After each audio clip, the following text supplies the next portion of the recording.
Alright guys, so I am still working on my review of the Pixel 6 Pro, but in the meantime, we have some leaks for the Pixel 6a, a phone that's not likely to be announced until the middle of 2022. But leaks that we're getting right now are very interesting and I want to talk about them, so let's talk about them.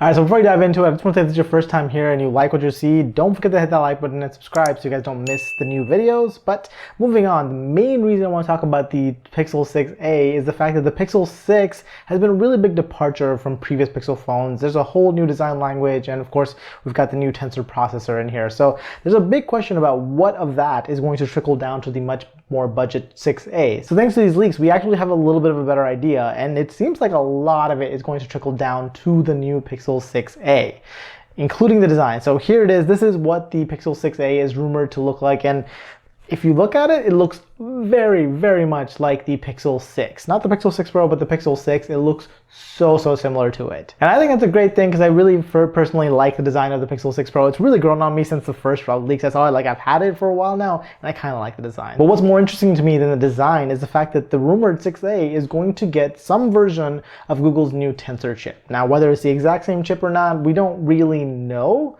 But I suspect that it is actually going to be the same chip. In fact, I think a lot of people think that it's not going to be, but I think it is going to be the same chip because it takes a lot of investment to come up with a chip. In fact, that's why companies like Apple, who's pretty much the only other company that makes its own chips, uses the exact same processor for all their new phones. So if you get a new iPhone SE, like they're supposed to rumored to come out with one next year, it's going to have the A15 processor. It's not going to have the A14 from last year or the A13 from before that, because Apple knows that it just costs more money to make several different types of chips rather than just making one chip and just making a whole bunch of them. Like, yeah, it's like giving away a lot of processors to cheaper phones, but in a lot of ways that works better because you're just making it much easier for yourself to just produce one chip entirely. All right, so if my suspicions turn out to be correct, then it's a pretty big get for the budget phone in Google's lineup.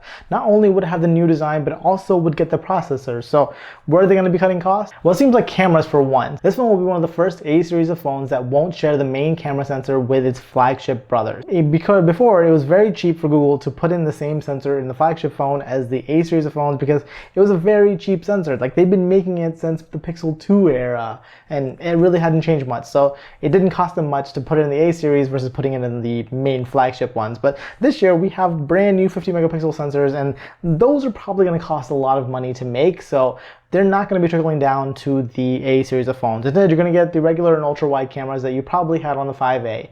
That's not a bad thing because, once again, 5A had fantastic cameras, but you are going to miss out on some of the optics of the new one, like having that much more hotter sensor, which sometimes produces better shots in low light.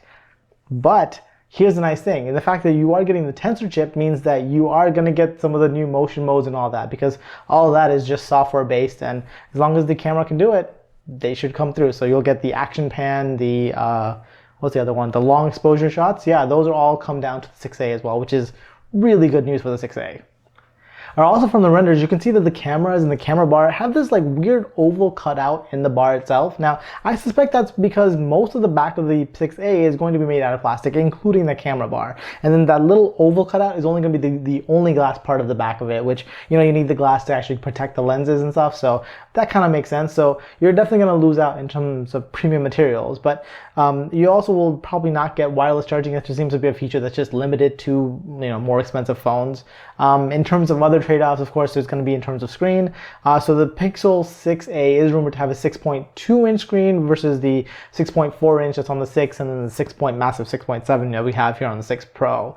And of course, I'm sure it's going to be limited to 60 hertz, which is a real shame. Like, having high refresh rate screens are really nice, but, you know, mid-range phone, you're going to expect a 60 hertz refresh rate. So yeah, with all those changes, the only real question is going to be about the price. I think that based on how aggressively they priced the Pixel 6 at just $600, this phone would really have to be just at $450, the same as the Pixel 5a when it launched, because if they went any higher than that, it's just coming too close to the Pixel 6, and most people would opt to get the Pixel 6 instead of the 6a, whereas with $450, you're kind of $150 is a decent amount, where as long as the only thing you care about is having a good Pixel phone, like having the Pixel experience, you can get that for $450, and I think that's a bit of a deal, especially since you get the new Tensor chip. But yeah, that's what we know about the Pixel 6a so far, and I want to know, are you guys excited about the Pixel 6a, or is the Pixel 6 just too good and you guys don't really care. Let me know down in the comments below. But with that, that's pretty much it for this video. Like this one if you liked it, subscribe if you guys loved it, and I will catch you guys in the next one.